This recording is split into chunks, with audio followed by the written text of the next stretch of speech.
Mr. Transformers 96 here with another video, and I'm going to be doing another ranking video on a new Marvel Legends wave, and this time it is the Wendigo X-Force Build-A-Figure wave.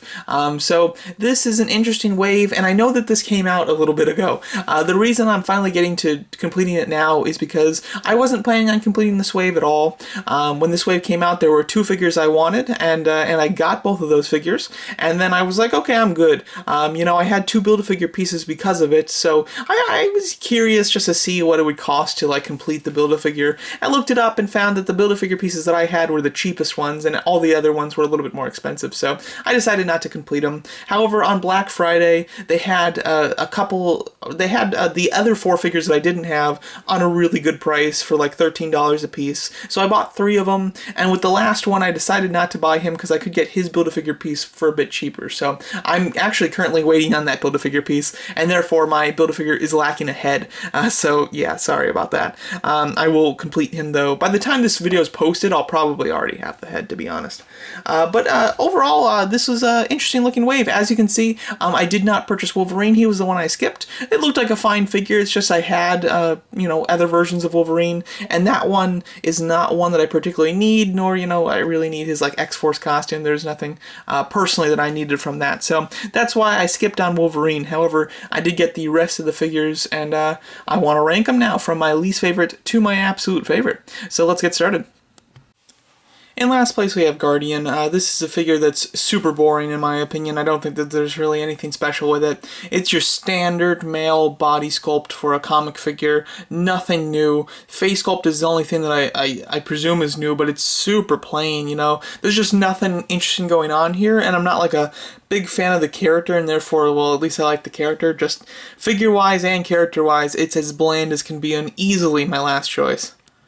Taking that fourth spot, we have Boom Boom. This is a character that I actually don't know much about. She's interesting, though, in her look and what seems to be her powers. I do like the way that they've expressed her powers here with the left hand that has, that smoke that's, coming off of the hand. Looking very cool. I definitely like that a lot. The bubblegum is also neat, but it's not the first time it's been used. They did it recently with the Jubilee figure, so, if this was, the first time, that would be awesome, but it's unfortunately not. I do definitely like the coloring in the hair. I think that has a really nice sculpt to it, and then the bright pink is definitely eye-catching and unique. It does use an older body sculpt for a female figure, which really reduces articulation in the torso, so I'm quite disappointed in that, but other than that, it's an okay figure. Nothing mind-blowing here, but pretty interesting. Taking that third spot, we have Cannonball. This is a very interesting figure, which is why it definitely gets a decent spot on this list. It's something that we've never seen before. His entire lower half is an explosion.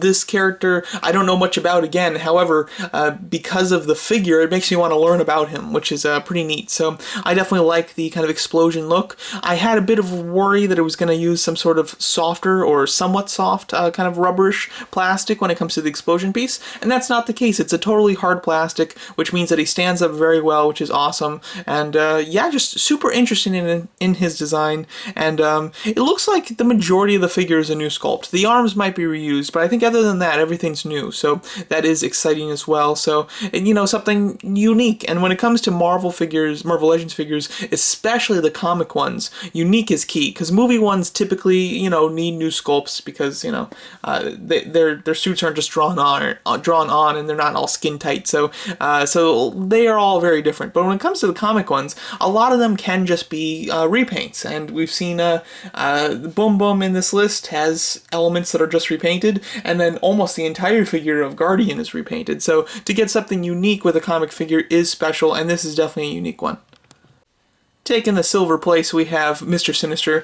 This is quite a nice figure. I absolutely, this was one that I definitely wanted. Like I said, Nightcrawler and this one were the ones that I absolutely wanted in this wave, and they didn't disappoint. This is a really nice figure. This almost could be a Build-A-Figure. He's a little small to be a Build-A-Figure for my taste, but he could almost be a Build-A-Figure because he's quite large. He's the largest one in the wave of just the average figures in the wave, and he looks great. I definitely like the paint a lot on him. The blue has a metallic look to it, which looks great. The face sculpt is really neat, has some great expression to it as well, and then the cape is just epic. There's so much going on there, so really a great figure. I definitely like it quite a bit, and there's a lot going on, and you feel like you get a lot of bang for your buck as well, which is always appreciated. And my favorite figure of the wave has to be Nightcrawler. With my first and second choice, I found them very hard to come up with which would be which, while with all the others, I found them very easy to place. However, I decided to give Nightcrawler the edge, due to the fact that they gave him accessories that were unnecessary, but undoubtedly added to the greatness of the figure. It would have been very simple for them just to give you a regular Nightcrawler figure with a sword, and that was it. They gave you a Nightcrawler figure with a sword, as well as an interchangeable hand to have more expression, and then you got 2 additional head sculpts with additional expressions, which I think is great. The only thing I could have wanted were like kind of smoke effect pieces or something, but I definitely think that that would be unnecessary. And even the head sculpts I do find unnecessary, but it's just great that they included them, and it's really fun to change his expression. I'm a big fan of expression when it comes to the figures. I think that it amplifies your poses, and it allows you to have poses that lean towards the expression, which is fun. And therefore, I found this figure extremely fun, as well as the fact that he has quite a bit of articulation. Again, this could have been a figure that didn't have, had standard articulation, and for the most part he has the standard articulation, because Marvel Legends articulation is pretty great as it is. However, it does have the additional butterfly joints, which are seen in very few figures, and they really amplify the poses. And this is a guy that needs to have a dynamic articulation set in order to achieve those really crazy and dynamic poses that the character lends himself to, and you can absolutely do it with this figure. So, in my opinion, definitely deserving that #1 spot. I do like Mr. Sinister a ton as well, but this one goes above and beyond, while the Mr. Sinister figure meets the expectations of the figure. So that's why I decided to place Nightcrawler as #1. Alright, so there's how I'd rank this wave. At what I thought of the wave as a whole, though, I think that this is actually a solid wave, and this was one that I wasn't excited for really at all. There were 2 figures that I wanted to get, and that was it. And the Build-A-Figure didn't, interest me much, to be honest. However, with getting the other ones on a discount, I actually enjoyed them. I think Cannonball and Boom Boom are interesting, and the Guardian's the only one that I really find unnecessary and stupid.